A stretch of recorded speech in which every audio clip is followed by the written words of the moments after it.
Got a one for Jehovah's Witnesses.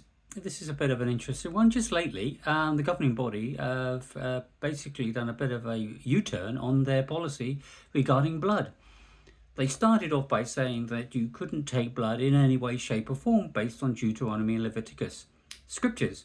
They went even further to say you can't take fractions, you can't store it, you can't have transfusions, you can't eat it. In no way, shape or form can you do anything regarding blood because blood is sacred and it's based on what we see in scripture.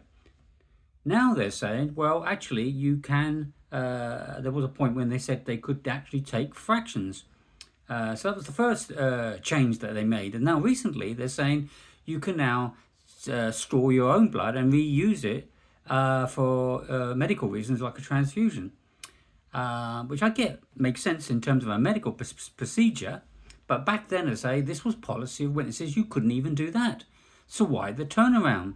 The scriptures haven't changed. The scriptures are the scriptures, and they've used those as their basis. This then makes me wonder if the governing body are claiming to be God's inspired, faithful and discreet slave, the governing body that has been inspired and guided by God, how could God guide them to make such a change in policy? It proves their interpretation and understanding scripture is not a case of God's influence or guidance, it's more of their own and their own interpretation. No Christian or scholar ever would see the scriptures mentioned in Deuteronomy and Leviticus in the Old Testament relating to anything that would be applied today. And there's a couple of good reasons. One is it was relating to the covenants back then.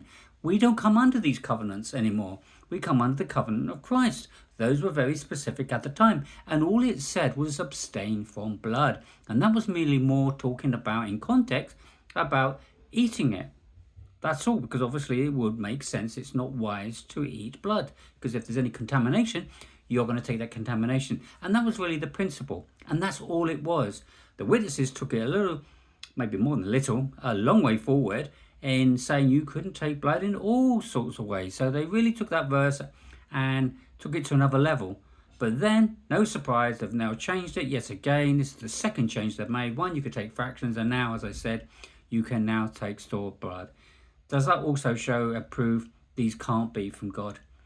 If these were people from God, that God was guiding, God would never make changes in what he explains and provides revelation of. This just shows that the governing body clearly aren't the inspired governing body of God's people.